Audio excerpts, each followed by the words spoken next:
Something to consider about Amazon. It's important to understand perspective. So you post a review, and it's a bad review. First, I hope the review is honest, because it's as easy for a reviewer to be destructive to a seller without legitimate cause as it is for a seller to be destructive to themselves and Amazon. So you left a 1-star review, and the seller contacts you and says, I'll give you $50 to remove your review. Well, first of all, if you have good morals and integrity, you're going to say no. Well, you're not going to say no. You're just going to ignore them. Okay? Here's why you shouldn't be upset at them.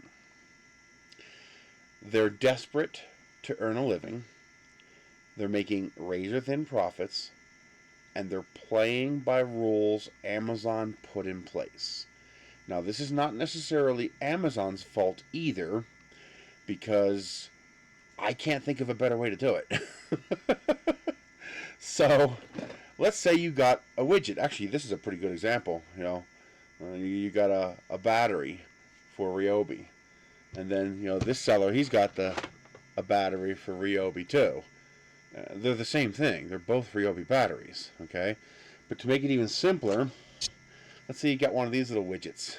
That's a little thing I designed to allow you to plug a 12-volt DC bulb into a Ryobi battery. Well, someone else came up with the idea. I just made it nicer. So you have sellers. First of all, you say, well, they should make a better product. They're not making any products. These are what you call drop shippers or resellers. So walk into Dollar Tree, grab a glass from Dollar Tree, and you buy it for, not a Dollar Tree. Dollar Trees don't exist anymore. Now they're called not a Dollar Trees.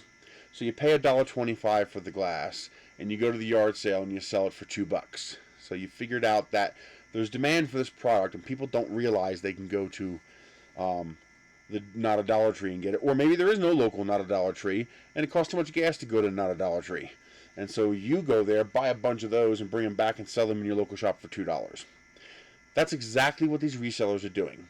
You have the reseller selling this widget, and then you have the second reseller selling this widget, and the third reseller selling this widget, and the fourth reseller selling this widget, and the fifth reseller selling this widget, and the sixth reseller selling this widget. They're all exactly the same thing. There's no difference between them except possibly color. What they're doing is playing a game of profit margins. They're buying products from China, shipping them over to the U.S. because in order to get any traction, it has to be in Amazon's FBA so that you get the prime shipping. That alone costs a lot of money. That's like 30%. I don't know exactly what Amazon charges, but I know it ain't cheap. And those recurring costs if that product sits there stagnant and doesn't move, because Amazon doesn't want stuff sitting in the warehouses. They want stuff moving in, out, in, out, in, out. They want constant flow. So you say, okay, great. They pick a product, they sell it. So they might be making $1 on each one. Hell, they might be making 25 cents on each one. They might be making 10 cents on each one. They're not making the killing you think they are. The way they make a killing is by volume. 10 cents on one of these, you're not making nothing. 10 cents on one of these that you sell 500,000 times or 1,000,000 times, now you just made $100,000. If you sell 1,000,000 of them at 10 cents profit, that's $100,000 in profit. So these guys depend on volume, not profit margin. Their profit margins are basically zero. They depend on volume to make up for that. Well, here's the problem. Amazon created this problem, but I don't necessarily blame Amazon, because I haven't figured out a way to fix it. When you type in Ryobi to light bulb adapter, that doesn't exist probably because it's a 3D printed thing, but let's say it did. Ryobi to 12-volt adapter, you're going to get results. The only time these guys can make a serious profit margin is if they get first mover status. First mover status is where Basically, they have to. There's two ways you can play this as a reseller. You can project or you can react. Okay?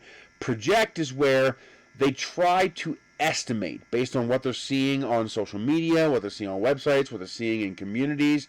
They try to take a guess at what people are going to want. And they see what's available, and sometimes they get lucky and they pick this widget that seems like it's going to become a popular thing, but nobody's currently selling it on Amazon. And they order a bunch of them and they get them shipped to Amazon, and no one else has done it yet. By the time the other people figure it out, he's already got them in the FBA warehouse. That's first mover status. You'll recognize these because they're expensive. You'll go, wow, that's a lot more than it cost on Alibaba or eBay. And that's because he got first mover advantage. No one else has them in the Amazon FBA system. So he can earn a direct profit on each one, because you can't buy it from another seller because no other sellers have it. Normally, that's not how it works.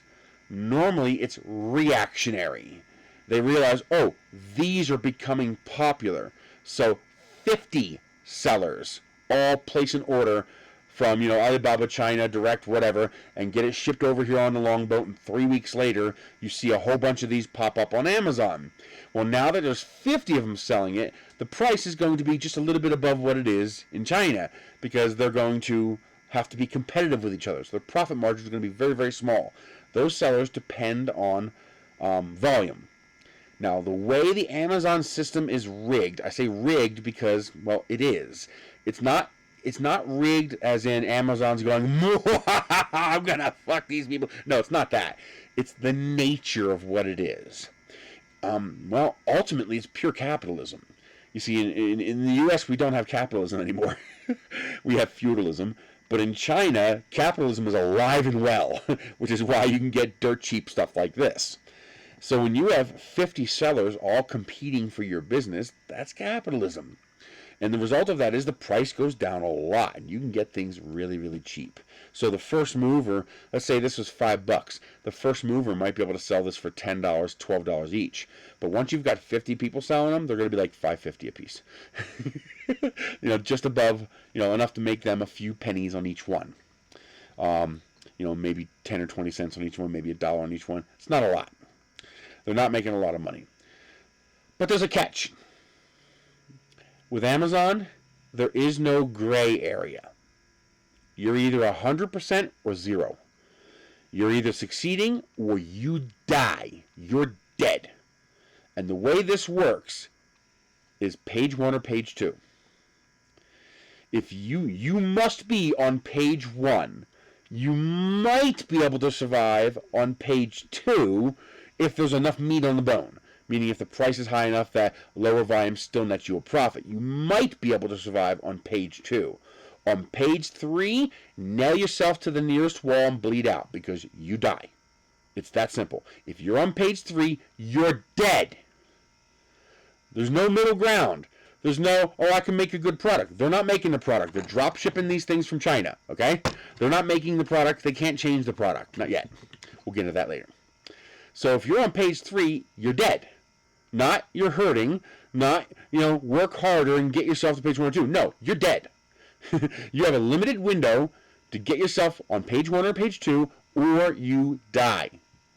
All right, your business is a complete failure. No middle ground. You're either 100% successful or 0% failure. There's no middle ground.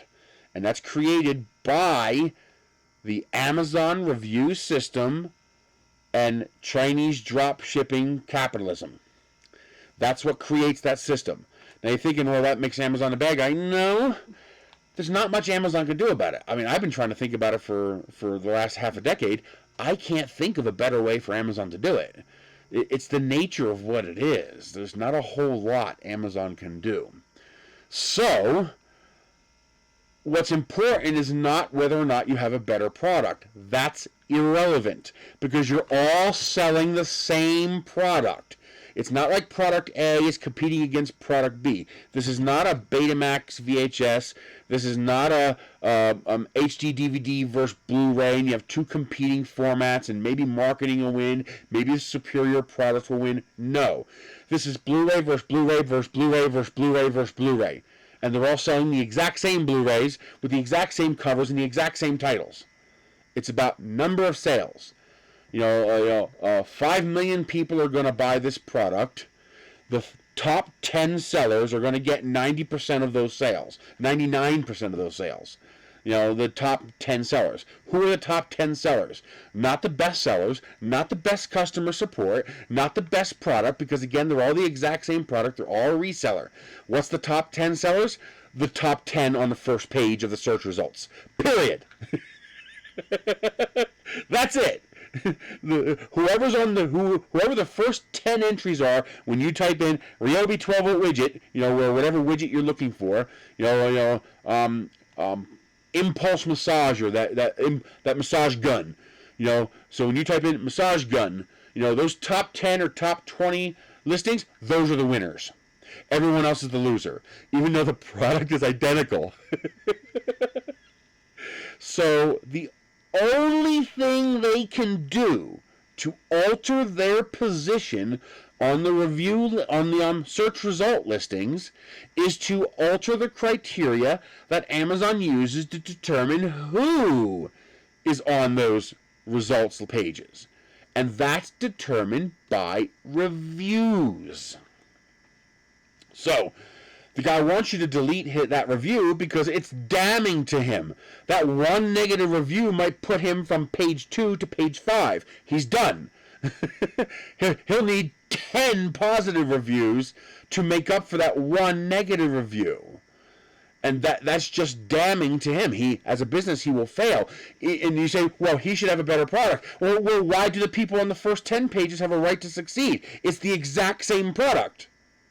We're not talking about two different companies making similar products. We're talking about the very same Chinese company drop shipping the very same product to two different sellers. Identical, no difference. It's the same thing. To really grind this home, when I was in a review program, I got access to a whole bunch of lawn equipment, so I grabbed it. I figured, I must have grabbed 5 different weed whackers, leaf blowers, hedge trimmers, little chainsaws. I must have grabbed 5 of each because there were 5 different sellers putting their products into that review program, legitimate review program, no money exchanging hands. And I can't say the name of it. You could figure it out. It's not hard.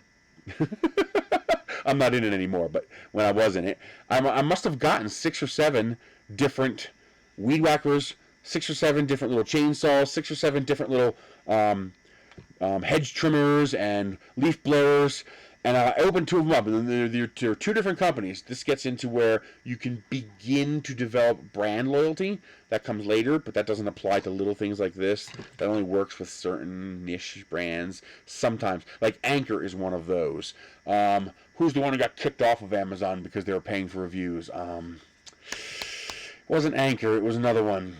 I forgot the name of them, but they got kicked off Amazon temporarily because they were paying for reviews. Sometimes you can build brand loyalty, and then you can bypass that ranking issue because people will now search for your brand name. And I was looking at these 2 weed whackers. One was green, and I think it was Apollo, and one was orange. Who made the orange one? I remember the name.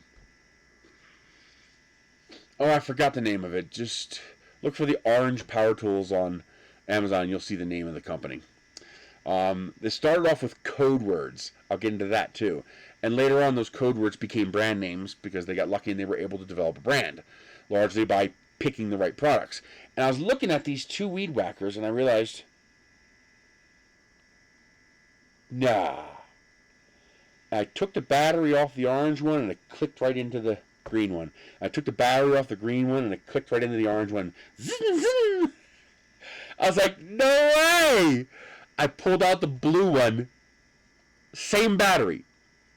And I realized, besides slight cosmetic differences, these 3 weed whackers were identical. They were the same gadget, just in different colors. On the one hand, this was amazing because that meant that I had a battery that was cross-compatible across all these devices. That was awesome. one connector for all of them. I loved it. It was great. On the other hand, it led me to realize that they were rebranding the exact same product. So the reason these guys game the review system is because the review system is the only way to alter their ranking in search results. When you type in, Weed Whacker, that's probably a bad choice because there are name brand Weed Whackers and those are going to infiltrate those search results. But that's a search for something that doesn't have a name brand available for it. LED light bulb. GE and stuff are going to infiltrate that. But generic Chinese widget number 4, okay? You do a search for that. What determines what the first, second, third, fourth, fifth result is on that search? Does it have to do with relevance to what you searched for? No. Does it have to do with how far away it is from you? No. Does it have to do with the quality of the product? No. They're all the exact same product. Identical. There's literally no difference between widget 1, widget 2, 3, 4, 5, and 6. They're all the exact same product, maybe with slight cosmetic variations. But otherwise, they're the exact same product. As a matter of fact, a lot of times, they even use the same app. For example, you get a smart plug, they'll all use the same app. It's all a different app, but when you open the app, you realize, wow, that looks awfully familiar to that app. It's just reskinned, okay? They skin it to make it look like it's their product, but in reality, they're just rebadging, reskinning an existing product out of China. And that's the way a lot of this stuff works. So they're not gaming the review system because they have a better or worse product. Their product for the guy at number 15 is identical to the product for the guy at number 1. There's no difference. So it's not like number 1's doing a better job of making a better product. He's reselling the same goddamn product from China, literally. The only thing they're trying to do is increase their sales volume share, because that's what's going to determine whether they're successful or not. And the problem is, Amazon has created a system, not maliciously. I don't think Amazon did anything maliciously. I don't think there's any way they could do it differently. At least I haven't figured out a way to do it differently yet. The only avenue that they have given these resellers to make a profit on Amazon is either to get lucky and guess right and become first mover, okay, or to get on page 1 or 2. If you're not on page 1 or 2, you're done. There's no, okay, you'll make 90% of your sales or 80% of your sales. No, your sales go from working to 0. It's not a decline in sales like this, okay? It's page 1, page 2, page 3. You're off the chart. Maybe you could survive on page 2. Maybe. But you're going to have all those other sellers trying to bump you out of page 2 so they can take your place. And so the result is you get paid reviews. These sellers aren't trying to... They're not trying to lie or cheat in the traditional sense. They're not trying to pretend that their number 12 product is better than the number 1 product, and that they're trying to pawn off an inferior product and lie to people that their product is as good as number 1. Their product is number 1. It's the same damned product. There is literally no difference. Seller number 1 just played the RNG game better. He played the review game better, or he got in early and got an early number of reviews before it happened. That's why Amazon created, eventually that's why Amazon created their, they have a program. Amazon has their own legitimate internal review program called Vine. You'll actually see the tag on reviews from people who are in that program. It'll say Vine Voice Reviewer. Free product via Vine Voice. Now, how is that any different than a seller offering you a free product in exchange for a review? It's not. It's not. It's no different. If they both do it honestly, there's no difference. But here's the difference. The seller, if he's an honest seller and he knows he has a decent product, he can just say, hey, you buy it, I'll give you a refund, you leave your review. Okay? And that works just fine. There's nothing immoral about that. There's nothing sketchy on its face about that. It can become sketchy, but there's nothing sketchy on its face about that. So why is it a problem? Well, what happens if it's not a good product? And that seller gets desperate. Well, he could then say, well, I'll give you a refund after you leave a review. Oh, you see what I just did there? Now the seller has leverage. Me, the buyer, wants a free product. I don't want to pay for the product. I couldn't afford it if I wanted to. If I had to buy every product, I couldn't do very many. So me as a buyer, me as that person being offered that free item, wants my money back. And I either subconsciously or even openly consciously, I might realize, okay, so they're going to give me my refund after I leave a review. How willing are they going to be to give me a refund if I leave a bad review? And so there's that implied threat that if you don't leave a good review, you're not going to get your money back. So the result is people will either lie and leave a good review, or they will put no effort into the review. 5-star, product's fine, works great, and then hit submit. Because the seller doesn't care what the review says, as long as it's 5 stars. Because that's what's going to alter their ranking in the system. So now you might be thinking, okay, well, if let's say you have a legitimate seller who wants to give you a free product and wants it to count as a review on Amazon. What's the problem with that? Why can't they do that? Companies do that all the time. They'll send you products for review. Why can't they do that? Well, it's very simple, because Amazon treats different reviews differently. So you can go buy this widget at Walmart and then go to Amazon and leave a review for this widget. There's nothing stopping you from doing that. Amazon allows that. Okay? That's what's called an unverified review. Now, if I buy this product from Amazon and leave a review, Amazon calls that a verified review. And that review counts for more value in the review points tree, which determines your search result page, at least a large portion of it. Why? Why does a verified review count for more? Well, think about it. I can just email you a picture of this and just rotate it and take 100 different pictures and send those 100 different pictures to 100 different people. Say, go leave a review for this.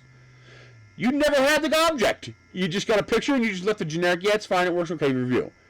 It's a fake review. Literally, it's a fake review. But how does Amazon tell the difference between a fake review where the seller sent you a picture, or no picture at all, versus a real review where you actually got the product, which would be a legitimate review? Well, how can they know? Well, it's easy. Verified. Amazon sold you the product. So at a minimum, they know you have the product because they sold it to you and they shipped it to you. So they know at the minimum, you've actually got the product. Which is why a seller will want you to buy the product and then they refund you by PayPal or something like that. It's not because they're being shady to you. It's not because they're playing some sort of a scam to you. It's because they need you to purchase the product with your Amazon account so that it will count as a verified review. Because those are worth more. Think of different aspects of review as points, and your total points determine where you appear in the search results. They need more points. So they can give out, 100 free products, or they can give out 10 free products that count as verified, and that might be worth as much as the 100. You see the difference there? So that's why sellers do that. The good sellers will say, refund after ship. Meaning you send them your shipping confirmation, meaning now you can't cancel the order because it's already shipped. They'll send you the refund. And now you are free to leave a review honestly. The shady sellers will say, ship after review. For 2 reasons. One, you got lazy people who don't leave reviews. There's a small window in time in which they have to have that review done in order for the points to matter, to change their results before they're either in business or out of business. Understandable from their perspective. And then you also have sellers who want to encourage 5-star reviews. Part of that is because you got stupid people leaving reviews, and part of that is, well, I don't care how good the product is, I just need the points so I can make my money. Those are bad sellers. So Amazon got around this by creating the Vine program. You can't join that program. You can't get into that program. You're either invited or you're not. You can go ahead and search, but you're not going to find nothing. There is no way for you to become a member. Amazon has to ask you. Now, why is the Vine program different from sellers just giving you free products? Because with the Vine program, these sellers come to Amazon and say, I would like you to give my product to people for review. Then the reviewer now goes on to a site and picks what they want, and they get this stuff and they review it. Well, how is that better? Because the reviewer is insulated from the seller. The seller cannot coerce or leverage the reviewer because there's no connection between the seller and the reviewer. So the seller can't withhold a refund. The seller can't imply this or that. Also, the seller cannot retaliate against the buyer, the reviewer. So this gives reviewers freedom. Meaning, even if the seller doesn't do anything to you, there's still a small implied threat. If I leave a bad review, the seller won't send me any more products. Because he's going to send products to people who are leaving good reviews. He doesn't even have to openly do this. It's going to be subconscious. The buyer and the seller could be totally honest and above board, and they're just being shady because they have to game Amazon's review system. And subconsciously, as a business owner, you're going to send products where it's profitable. And that's going to be the people who leave positive reviews. The people who leave negative reviews aren't profitable. So even if you're not thinking about it directly, subconsciously, you're not going to send them any more products. And the buyers are going to know this or suspect this, even if you don't do it. Well, by having Amazon be the arbiter as a third-party review, you're insulated from that.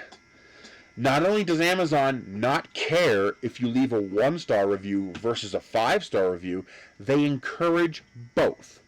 They encourage professionalism and thoroughness and fairness. If you're, because how are the buyers judged? Well, the buyers are judged on whether people consider their review helpful. Now, sellers can game that too, but at least that gaming has nothing to do with the buyers, because again, they're insulated. So a seller could pay 50 people to upvote one of my reviews as helpful. Okay, but they're going to pick a good review and they're going to vote it as helpful. And you know that's them gaming Amazon, but they're not gaming me, because I'm going to leave my review with impunity, whether or not it's good or bad. Because I'm insulated from the seller. The seller can't leverage me, he can't attack me, he can't retaliate me. If you're in this program, it's not going to affect your ability to pick more products from that same seller tomorrow. Okay? So if he puts up more products, you can pick those products and he can't stop you. So that's why programs like that are good. Because programs like that insulate the buyer and the seller. And so the seller, or the buyer, the reviewer in this case, is free to leave a fair and honest opinion, regardless of what the seller may want or not want. That creates that, what do you call that?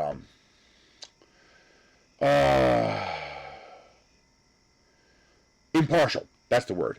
It creates that impartiality. Now, of course, you know, there are even with that, there are good reviewers and there are bad reviewers. You have people who leave shit reviews and you have people who leave great reviews. You know, I tend to leave, I leave reviews for pretty much everything I do. It's what I do on YouTube. But, you know, I tend to leave very thorough reviews. I'll even go so far as to come back to a product 6 months later, 12 months later, disassemble it, see how well it's held up, you know, especially long-term things. You know, I've got like 7 different LED lights on my property that, you know, in another 6 months I'll be, you know, going over them again and updating my review a year later, if that product still exists on Amazon. And I'll be updating my review a year later to say, how well did it hold up? Did it hold up to the New Mexico sun? Are the lights still running all night? Are the batteries holding a charge still? You know, has water intruded into the housing and started corroding things? You know, because those updates can be important to people. They're not that important to sellers because sellers need to make their money now.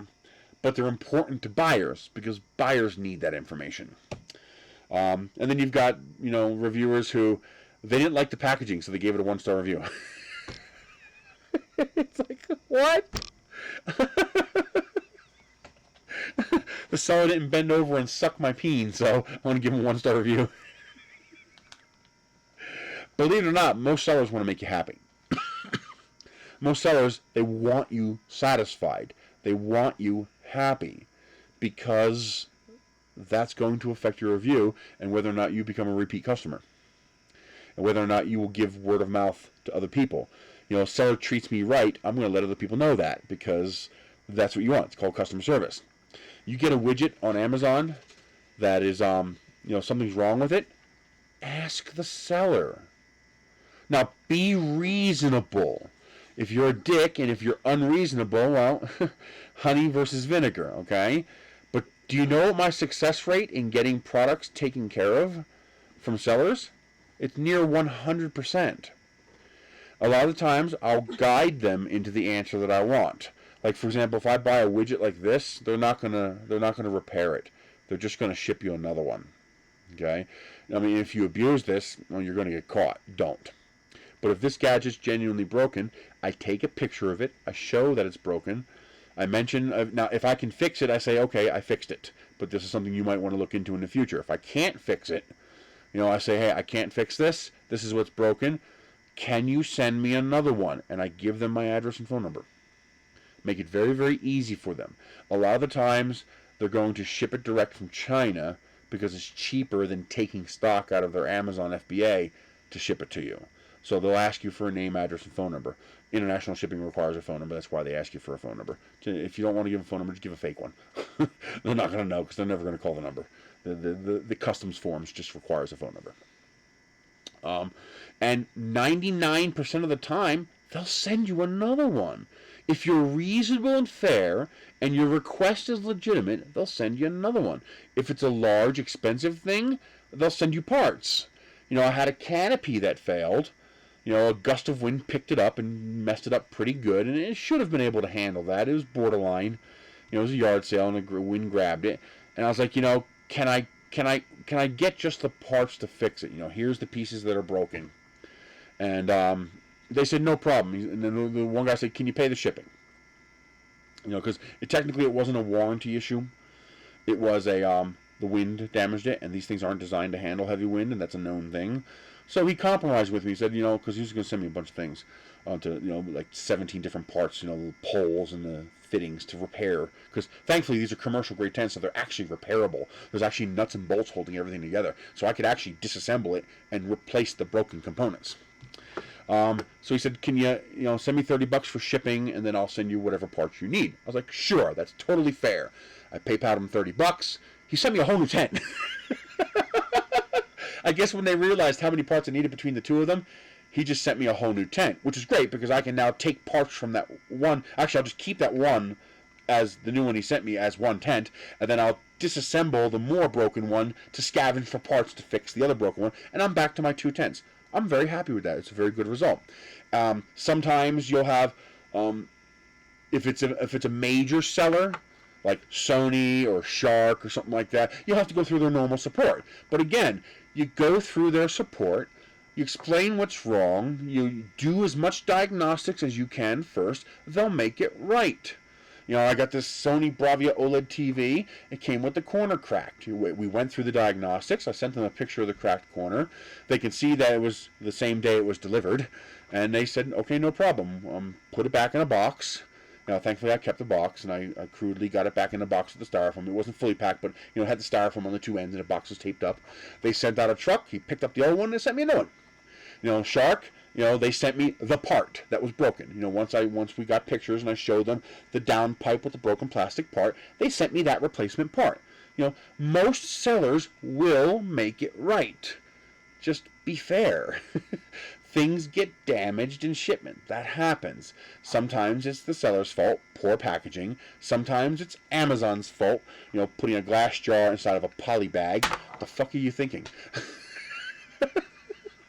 Why would you do that? There's nothing the seller can do about that. The seller can't force Amazon to put it in a properly padded box. If Amazon's dumb enough to take a jar of honey and stick it in a poly bag, you're going to get a poly bag full of glass and honey. And that's not the seller's fault. So work with that process, Be reasonable. Don't leave reviews just because you're upset. Leave reviews that think of yourself as a business professional. And your job is to provide Amazon with a service, provide the seller with a service, and provide prospective buyers with a service. You want the buyer to know what they're getting into. You want the seller to know what they did right and what they did wrong, and you want Amazon to know what they did right and what they did wrong. But that's a separate thing. The packaging, the gadget comes in, part of the review. The packaging Amazon ships it in, not part of the review. That's not something you include in a review because the seller has no control over that. That's something you talk to customer service at Amazon about. And they take your information and send that up the chain. Your review should deal with the packaging the device came in, not the packaging Amazon came in. Also, you don't judge the seller in your review. I mentioned good things. Arrived broken, seller replaced immediately. Just one line. That's it. This lets people know, hey, the customer service is pretty good. But you don't review the seller because you're reviewing a product. There might be 50 different sellers selling the same product. And that review needs to apply to that same product from everywhere. So that's why Amazon's trying to separate seller and object. There is a separate section for you to leave a review for the seller itself. So if you click on the seller's name, there is actually an option for you to actually leave a little one-line review for the seller. And they actually care. Amazon actually cares about that and will act on sellers based on what you put there if it's legitimate. Because I've had sellers frantically try to contact me. I had one seller, tell me basically to go fuck off. And I put it in a review. Yeah, he basically told me to go fuck off. He was frantically contacting me to get me to remove that. I just ignored him. I wasn't lying. I wasn't exaggerating. I was blunt and honest. And it takes a lot for me to leave something there. So, you basically tell me to go fuck myself. You're getting something left there. But that's where you leave that. A lot of people have a desire to put it in the review because they want to humiliate publicly. They want to vent publicly. And, well, your review is going to get rejected. Okay? But that's the game that's being played. I don't know how to fix that.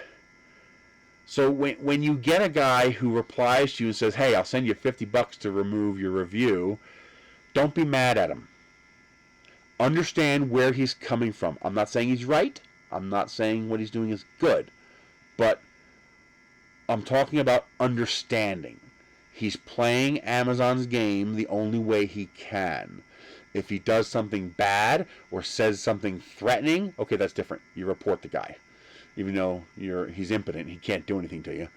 But if a guy's getting threatening, that's different. You report him. But if he's just trying desperately to get you to remove the review, well, look, first of all, don't accept any offer he gives you because that destroys your integrity. And if Amazon catches you paying for or accepting payment for reviews, they will wipe out every review you left, and they will ban your account from ever leaving a review again. So you'll still be on Amazon, you just won't be able to review anything. Which means you'll be useless to them. So the gravy train's over if you do that. So you have to keep a high moral compass and a high moral ground, and you have to maintain your integrity, but also understand their perspective and the game that they're being forced to play by Amazon. Remember, this is not the Sony TV being better or worse than the LG TV, and they can correct and modify their brands. This is 50 different people selling exactly the same widget. He can't make the product better. The guy who's in the number one spot, his product isn't better. It's the same product. Literally the exact same object in the exact same box in most cases. It's the same exact product. At best, they might have a custom color. Like Apollo was green color, and the other one I forget the name. They were orange. That tended to be their color, and then the other one was blue. But they were otherwise the exact same product. Very small difference in product. Same product, different plastic. So it's not like the other guy has a better product. The other guy just got lucky. RNG just favored the other guy, and this guy is trying to weight the dice a little bit to get the RNG to favor him a little bit. And so, while what he is doing should not be done, it's understandable. Just ignore him. Don't get in a huff. Don't get in a fit. Don't get pissy. Just ignore him. He can't put the $50 into making a quality product. He's reselling a product that's being drop shipped from China, just like the 50 other people who are buying the same product to be drop shipped from the same Chinese factory to be sold on the same Amazon website, and you just got unlucky and got a broken one. If the product is truly a bad product, if that product can't actually work, like it's not like you got a bad one and maybe the next one will be good. If it's truly a bad product, then you say that. You spell it out in your review. This product is just no good. Here's why. And be detailed. If it's an R&G issue, ask for a replacement. If it's reasonable, especially for small ticket items like this, they won't even hesitate most of the time. So be careful. You can abuse this, and you shouldn't do that because, again, integrity. They'll just send you a new one. Just ask. Say, hey, man, if it's an expensive item, I won't tell them to send me a new one. I'll ask their advice. What would you like me to do? Like with the vacuum, for example. I sent a message saying, hey, got the vacuum. Seems like a great vacuum, but my first use, the neck broke. You can see the plastic broke at the stress point. I included a picture of the fracture. And I was like, what would you like me to do? And they said, contact our support. I contacted our support. I described the problem to them, sent them pictures. Okay, no problem. Now that we know exactly which piece that is, we'll send you a replacement piece. While a guy selling, one of these. I'm still waiting for another one of these batteries. I have 3 of these. Where's the other one? I got 3 of these, and they're all no good. Nothing. It's supposed to light up when it has power. It's supposed to light up like that. And so he sent me one, dead on arrival. Won't take a charge, shows nothing here, nothing. It's dead on arrival. He sent me another one, dead on arrival. I was like, okay, there's something wrong with your product at Amazon. There's something wrong there, okay? I have a feeling it's probably all of them. Most likely what's happening is either the protection circuit is terminally failing. There's a circuit board in here. When a battery gets below a certain voltage, it cuts off power in order to prevent the batteries from being damaged. But if the batteries go too low, they will not take a charge. So a lot of times they'll send these with a charge on them so that as they slowly deplete sitting in the warehouse, they don't murder themselves. Most likely they have a defective chip in here that is creating a vampire draw. That's creating a slightly abnormal draw on the battery that you as a user wouldn't notice unless the battery sat for long enough to completely drain. And once it passes that threshold voltage, the pack is dead. It won't revive. It won't take a charge. Maybe I could open this up and force voltage into the cells and it might jumpstart it. Sometimes that works, but usually there's some pretty heavy damage to the cells. And please do that outside with some PPE because lithium-ion batteries can be very energetic. Okay, so lithium-ion batteries are no joke. Be careful with them. But most likely they have a defective circuit board in here that's creating a vampire draw of more than a few milliamps. And that's just draining down the batteries below their threshold voltage. And it's killing the battery. So he said, no problem, give me a few months. I'm going to recall all the batteries from Amazon and get a new batch, check it out. And so I'm waiting. And, when eventually he'll get the new batteries in and he'll send me a replacement. Sellers want you happy. They want you to leave a 5-star review. And the easiest way to get you to leave a 5-star review is to make you happy. So as long as your request is reasonable, they'll work with you in most cases. Most sellers aren't shady scumbags selling snake oil. They're just guys who figured out that they can resell stuff from China on Amazon and they can make a tiny little profit, but they've got to get on page 1 or 2. They have to. If they don't get on page 1 or 2, it's not a matter of you go from this many sales to this many sales. It's you go from this many sales to this many sales. You just drop off the face of the earth. So that's very, very important to them. And so, well, some of them are gonna play games to try to game that system. So be understanding, leave good reviews, understand how that process works and why it works the way it does, and that will help you to understand some of the responses you might get from sellers. I'm not saying those responses are good. I am telling you not to act on those responses. If a seller offers you, cash to remove a review, I would not take that offer because now If anybody ever finds out you did that, your integrity is zero. No one will trust you because you'd be a shill. Okay, so you have to maintain your own integrity, and that's between you and you. You have to do that. I personally would not. I get sometimes 50 messages a day from sellers trying to get me to hawk their stuff on Amazon. The normal thing, they want me to buy it and then they'll refund me. And you don't want to do that. You want to be careful with that, especially now that the government's going to be taxing everything over $600. Because now you're going to pay taxes on those refunds too. But or have to explain how you got them. But just be honest, be straightforward, be reasonable. Remember, your objective isn't to suck Amazon's dick and suck the seller's dick and suck the buyer's dick. Your objective is to provide a professionally filtered, but what was that word again? I forgot the word again. Uninfluenced. I said it earlier. Impartial. To provide a relevant, impartial review. That you contact Amazon to give them feedback they need. You and in your review, you're supposed to just be educating the buyer on what the product is and what they can expect.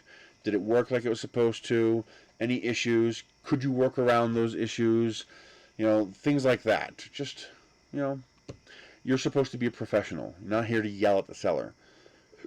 You're a professional. It'd be like a lawyer coming into court and yelling at the other lawyer. That ain't going to fly so well. Even if he's admonishing the other lawyer, he has to do it tactfully and professionally. You need to do that too. You have to detach yourself from your emotions and be a professional. Be a business person. You want to leave an impartial, educational, information-filled review that is as impartial as you can make it. It's impossible to be completely impartial without making a review worthless, but be as impartial and professional and tactful as you can, and be understanding of these people. They're just trying to make a living.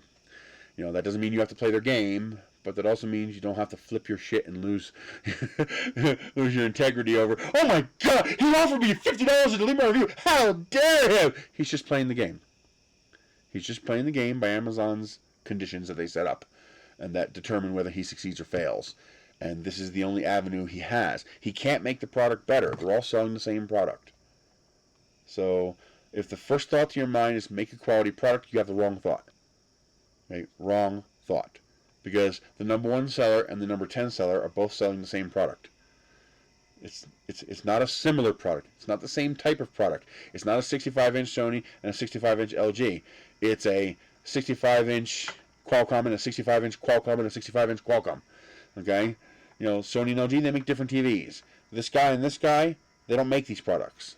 They're picking these products from China, shipping over a container full of them to the Amazon warehouse, and putting them up for sale for a few cents of profit each.